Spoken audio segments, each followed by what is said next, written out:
खुलुमबाय। गोजोन फुंबिलिनि गासैबो बडलेण्ड बुब्लिनि अनसायगिरिफोरखौ बरायग्रोबाय। दिनै 22 मे बृहस्पतिबारनि फानजामुथिखौ फरायथिनो लादों आं उदांस्रि मुसाहारिया।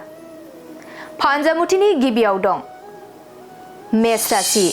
मोजां मोनखुमानानै थानायखौ बुंथिना लानो हानाय नङा, गोसोआ उसुखुथु मोनबाय थागोन। वृष राशि। गिदिर थाखोनि आनजादफोर होदोंब्ला उथ्रिसार जानो हागोन, बयजोंबो सनमान होजागोन।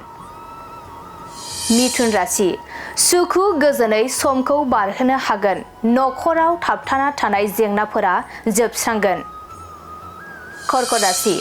सानस्लाबनो हायैयाव गोरोन्थि हाबा मावफ्लांगोन, गोसोखौ गाज्रि मोनबाय थागोन। सिंह राशि।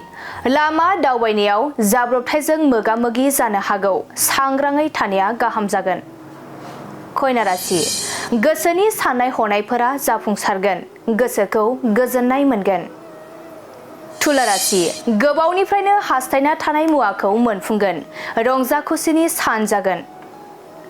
वृश्चिक राशि। गावनि थांखिखौ होसोनायाव जेंना सोमजिनो हागौ, गोसोखौ हमथाना थानांगोन।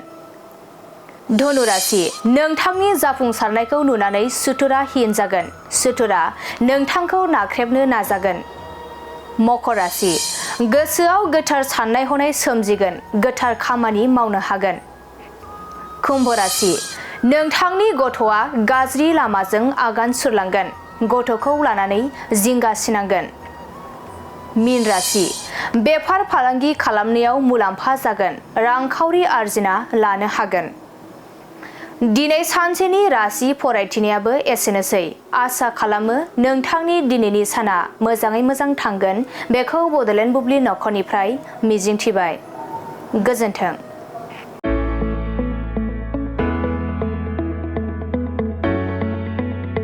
मोनसे गोजोनथाव खौरां।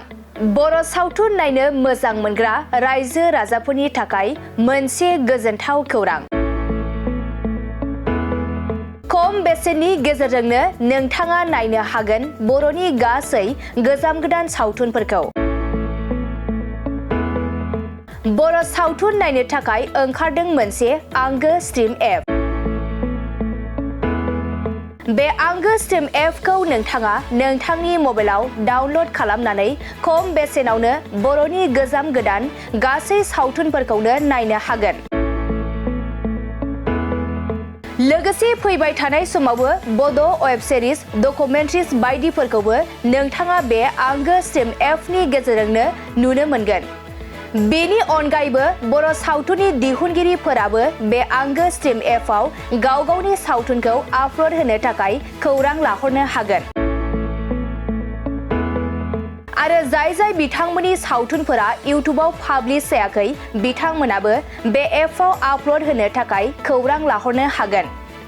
बेनिखायनो बर' सावथुननि दिहुनगिरि बिथांमोनहा गाव गावनि सावथुनखौ बे आंगो स्ट्रिम एपआव आपल'ड होनो गोसो दंब्ला नैबे 7086320938 जानबुं नम्बराव खौरां लाहरनो हागोन।